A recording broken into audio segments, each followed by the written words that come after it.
ಎಲ್ಲರಿಗೂ ನಮಸ್ಕಾರ. ನಾನು DIG ಕಣ್ಣೂರು ರೇಂಜ್ ಯತೀಶ್ ಚಂದ್ರ ಮಾತಾಡ್ತಾ ಇರೋದು.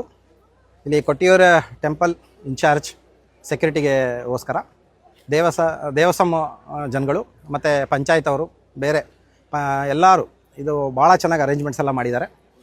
ಲಾಸ್ಟ್ ಸತಿಗಿಂತ ಈ ಸತಿ ತುಂಬ ಇನ್ಫ್ರಾಸ್ಟ್ರಕ್ಚರ್ ಡೆವಲಪ್ ಆಗಿದೆ, ಪಾರ್ಕಿಂಗ್ ವ್ಯವಸ್ಥೆ ಎಲ್ಲ ಮಾಡಿದ್ದಾರೆ.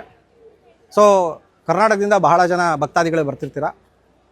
ಪಾರ್ಕಿಂಗಿಂದ ಬೋರ್ಡ್ ಮತ್ತು ನಿಮಗೆ ಕನ್ನಡದಲ್ಲಿರೋ ಅನೌನ್ಸ್ಮೆಂಟ್ ಎಲ್ಲ ಮಾಡಿದ್ದೀವಿ, ಕನ್ನಡದಲ್ಲೆಲ್ಲ ಬೋರ್ಡ್ ಬರೆದಿದೆ. ಸೊ ಎಲ್ಲರೂ ಬರಬೇಕು, ಸ್ವಾಗತ. ಬಂದಾಗ ಎಲ್ಲರೂ ಬಟ್ಟೆಗಳನ್ನ ಅಲ್ಲಿ ಎಸೆಯೋದು, ಚಪ್ಪಲಿಗಳನ್ನ ಅಲ್ಲಿ ಬಿಡೋದು, ಬಾಟ್ಲುಗಳನ್ನ ಅಲ್ಲಿ ಎಸೆಯೋದು, ಈ ಥರ ಎಲ್ಲ ಒಂದು ಸ್ವಲ್ಪ ಇಲ್ಲಿ ಹರಿತ ಕೇರಳ ಮಿಷನ್ ಅಂತ ಇದೆ. ಅಂದರೆ ನಾವು ಸ್ವಚ್ಛವಾಗಿ ಇಡಬೇಕು ನಮ್ಮ ಪರಿಸರ ಅಂತ ಹೇಳಿ. ಸೊ ಆ ಸ್ವಚ್ಛವಾಗಿ ಇಡೋಕ್ಕೋಸ್ಕರ ನಿಮ್ಮೆಲ್ಲರ ಸಹಕಾರ ಬೇಕು. ಕ್ಯೂವಲ್ಲಿ ಆರಾಮಾಗಿ ಬನ್ನಿ, ದೇವ್ರ ದರ್ಶನ ಮಾಡ್ಕೊಳ್ಳಿ.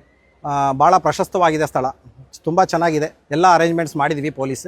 ನೀವೆಲ್ಲರೂ ಬಂದುಬಿಟ್ಟು ದರ್ಶನ ಮಾಡಬೇಕು ಮತ್ತು ನಮಗೆಲ್ಲರಿಗೂ ಸಹಕರಿಸಬೇಕು. ಈ ಒಂದು 26 ದಿನಗಳ ಒಂದು ದರ್ಶನ ಸಕ್ಸಸ್ಫುಲ್ಲಾಗಿ ತಗೊಂಡೋಗ್ಲಿಕ್ಕೆ ನಿಮ್ಮೆಲ್ಲರೂ ಸಹಕಾರ ಬೇಕು. ನಮಸ್ಕಾರ, ಥ್ಯಾಂಕ್ ಯು, ನಮಸ್ಕಾರ.